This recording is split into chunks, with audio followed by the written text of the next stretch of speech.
Bonjour à tous et bienvenue dans ce nouvel épisode de Pop. Et aujourd'hui j'avais envie de revenir sur Astérix en parlant de la suite Mission Cléopâtre. Il n'y a pas de bonne ou de mauvaise situation. Stop. Non, je ne vais pas parler de Mission Cléopâtre parce que je pense que la plupart d'entre vous connaissent la moitié des répliques du film. Mais j'avais plutôt envie de parler de la suite de Mission Cléopâtre, un film qui est pour la plupart très mal aimé, mais pour qui je garde une certaine sympathie. Mais est-ce que le film est vraiment mauvais ?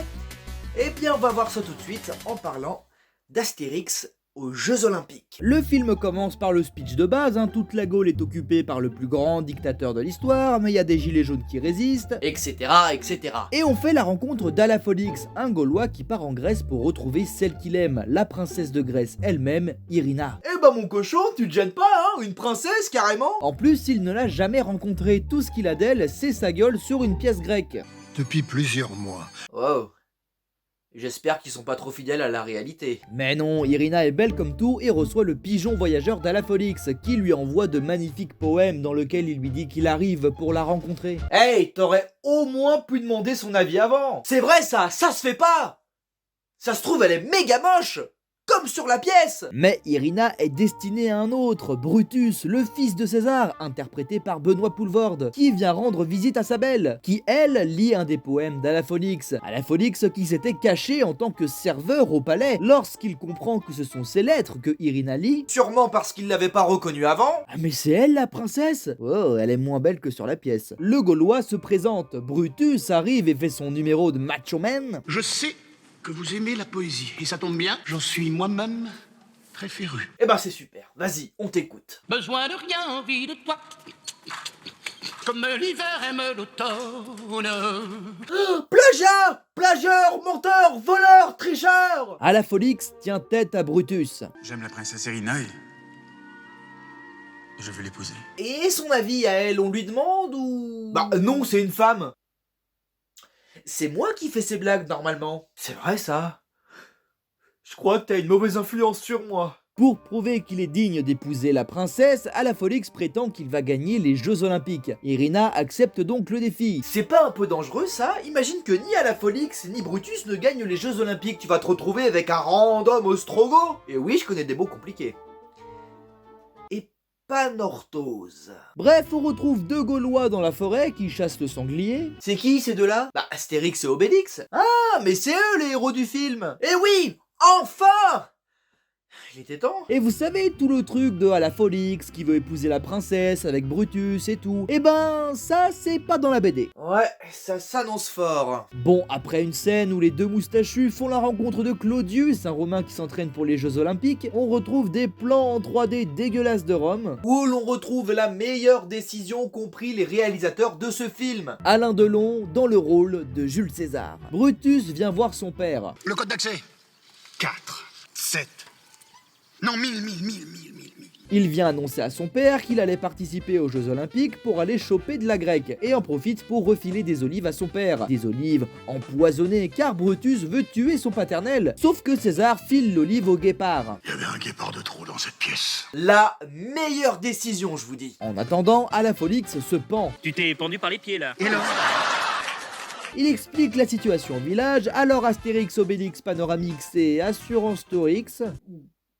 Pourquoi pas? Non mais pourquoi Assurance Tourix? Je veux dire que dans la BD ils se font accompagner par tout le village, alors là pourquoi on n'a pas tout le village, ou pourquoi on n'a pas juste Astérix, Obélix et Alafolix du coup? Parce que Franck Dubosc. C'est une très bonne excuse. Donc les trois Gaulois décident de partir avec Alafolix en Grèce afin de l'aider à gagner les Jeux Olympiques. Mais à l'extérieur du village, ils se font espionner par Claudius. Pendant ce temps, Brutus rêve de grandeur. Formation de la tortue d'un point de vue animalier. Le grand Brutus va voir son sorcier personnel qui a un sabre laser dans sa boutique. Saperlipopette, c'est pour le moins anachronique. Ouais, enfin bon, c'est surtout pas très drôle. Je veux dire que oui, là on a tous compris la rêve, c'est bon. Brutus demande au mage noir s'il n'a pas un truc qui pourrait l'aider à buter son père. Vous voulez tuer César? Alors après une formule magique... Carabiloubi, carabilouba, himili, himili, himiliha. Ouh, les sorcières de Willow n'ont qu'à bien se tenir.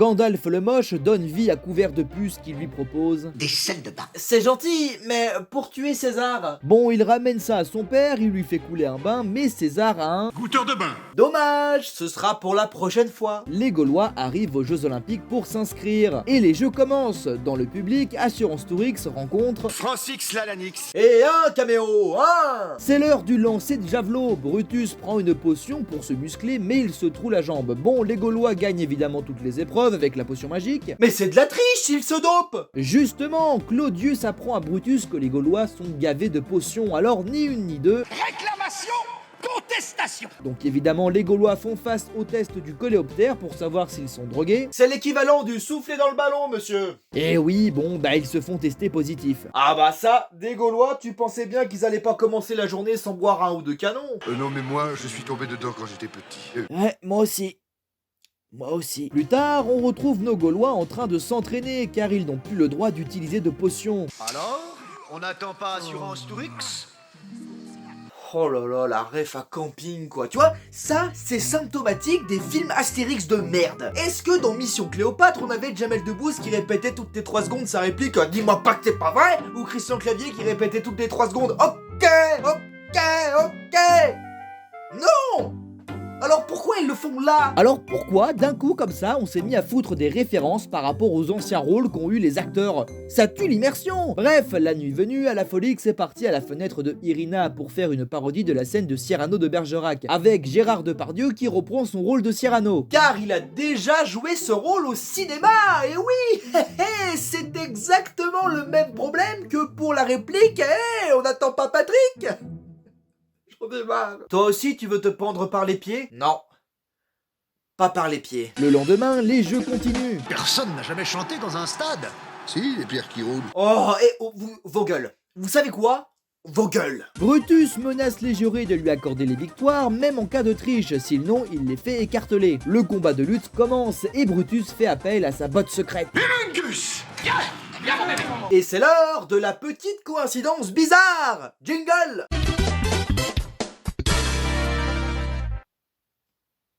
C'est quoi ça? Oui bah tu m'excuses, j'ai pas eu le temps de bosser dessus. Ah c'est pas grave, le nom du personnage Humungus ici fait sûrement référence au seigneur Humungus de Mad Max 2.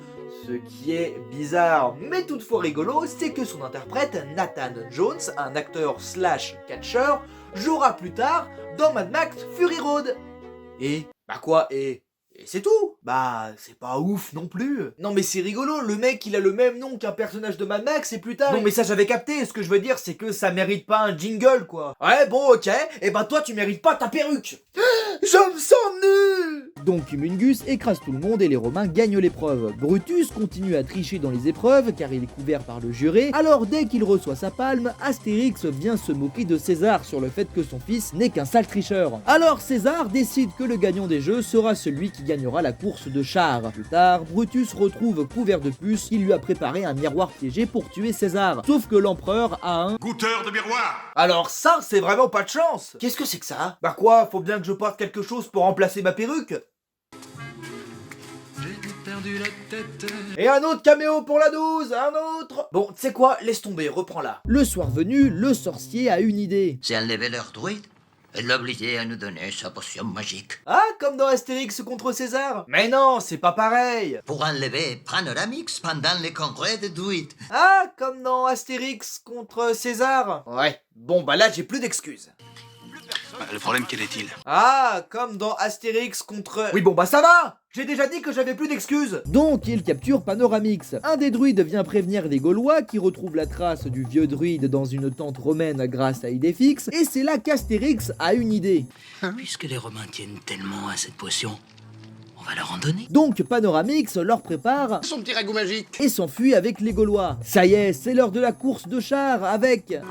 Le sable est humide. On se prend pour Schumacher. Bah pour le coup oui. Au même moment, Claudius fait bouffer les coléoptères aux jurés pour ne pas qu'ils puissent être soumis au test antidrogue à la fin de l'épreuve. La course commence, on va passer dessus vite fait parce que ça dure des plombes, et alors disons que Brutus, en plus de se droguer, drogue ses chevaux et gagne la course. Et fin du film. Et non, bien sûr, Astérix vient à son tour faire son petit coup de gueule. Objection, contestation, réclamation. Détonation! Alors Irina veut soumettre Brutus au test des coléoptères, mais... Sacrilège!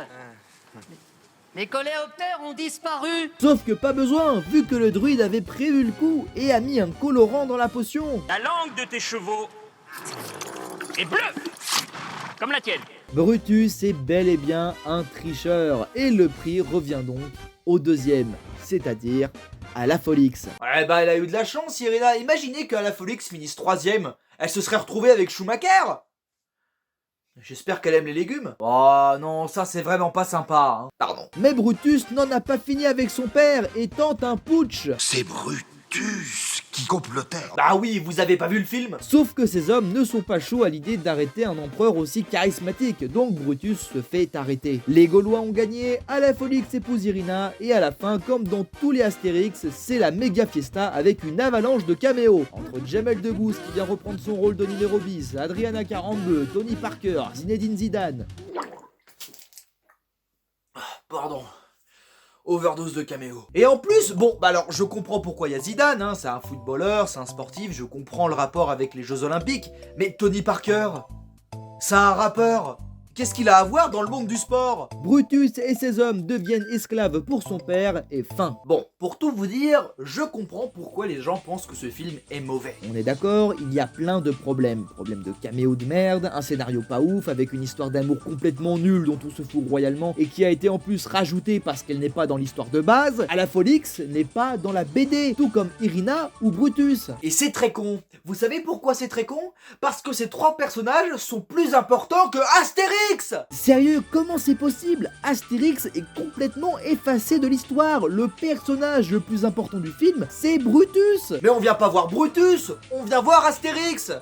Vous savez, c'est le héros de la BD. En plus, le pauvre Clovis Cornillac, quoi, il avait l'air de plutôt bien interpréter le rôle, hein, mais on s'en fout, puisqu'on n'a pas le temps de s'en rendre compte, tellement il est pas important dans l'histoire, quand bien même le film porte son nom. Et il y a aussi le problème des vannes. Des gags basés sur des acteurs à une certaine époque, donc des vannes sur lesquelles on doit comprendre une référence, genre le passage de Jamel Debbouze et Adriana 42 qui fait, je pense, référence à la cérémonie des Césars, et donc ça fait des gags datés, donc qui vieillissent mal, ou même juste des vannes niveau Batman et Robin, quoi. Personne n'a jamais chanté dans un stade.